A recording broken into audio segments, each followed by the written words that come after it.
ሻሎም ሻሎም ቅዱሳን በጉጂ ዞን በአዶላ አካባቢ እንደዚሁም በኢትዮጵያ ከኢትዮጵያ ውጭ ያላችሁ የእግዚአብሔር ቤተሰቦች እንደምን ቆያችሁ? ሰላም ናችሁ? ክብር ለኢየሱስ ይሁን። እኔ ወንድማችሁ አገልጋይ እንጂፈታ ዳነ ነኝ። በአዶላ አዲስ ኪዳን መጥምቂያ ቤተክርስቲያን የማገለግል። ክብር ለኢየሱስ ይሁን። ዛሬ ወደ እናንተ አንድ ምስራች ይዤላችሁ መጥቻለሁ።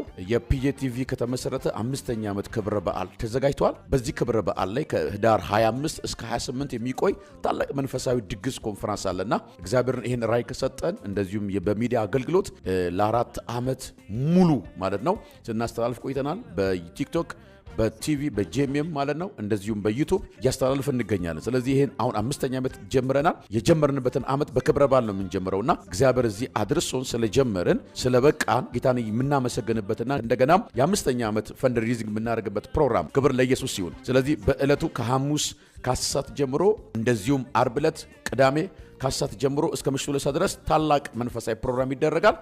እሁድ ዕለት ቀኑ ሙሉ የሚደረግ ይሆናል። ታላላቅ የእግዚአብሔር ክብር የሚገለጥበት ቀን ነው የሚሆነው። ክብር ለኢየሱስ ይሁን። በእለቱም እኔም አገልጋይ ሐዋርያው እንጂፈታ ዳነ ተገኝቼ አገለግላችኋለሁ። እንደዚሁም ተጋባዥ በጣም የምንወደው ነብይ ሰሎሞን መጥቶ ያገለግለናል። የቤተክርስቲያናችን ድንቅ ዘማሪዎች ዘማሪ ጆርጅ ያገለግለናል፣ ዘማሪ አማኑኤል እንደዚሁም ዘማሪ ፈይሳ ያገልግልናል። ተጋባዥ ዘማሪ ብሩክ የምንወደው ዘማሪ ጌታን ከፍ እናደርጋለን። በእለቱ መታችሁ የዚህ የበረከት ተካፋይ እንድትሆኑ በአክብሮት ተጋብዘዋል። ክብር ለኢየሱስ ይሁን። የእግዚአብሔርን ቃል ከአንድ ስፍራ ነባለሁ። እግዚአብሔር ለዚህ ፕሮግራም ሰጠኝ ቃል ነው። ይስሐቅም ዘፍጥረት ምዕራፍ 22 ቁጥር 7 ላይ ይስሐቅም አባቱን አብርሃምን ተናገረው፣ አባቴ ሆይ አለ። እርሱም እነሆይ ልጄ አለው። እሳቱና እንጨቱ ይኸው አለ። የመስዋዕቱ በግ ወዴት ነው ብሎ ጠየቀው። አብርሃም ልጄ ሆይ የመስዋዕቱን በግ እግዚአብሔር ያዘጋጃል አለው። ሁለቱም አብሮ ሄዱ ይላል። ክብር ለኢየሱስ ይሁን። ወገኖቼ በዚህ ኮንፈረንስ ላይ እግዚአብሔር የመስዋዕቱን በግ ያዘጋጃል። በጣም እንደምታዩት ቢላው አለ፣ እንጨቱ አለ፣ እሳቱ አለ።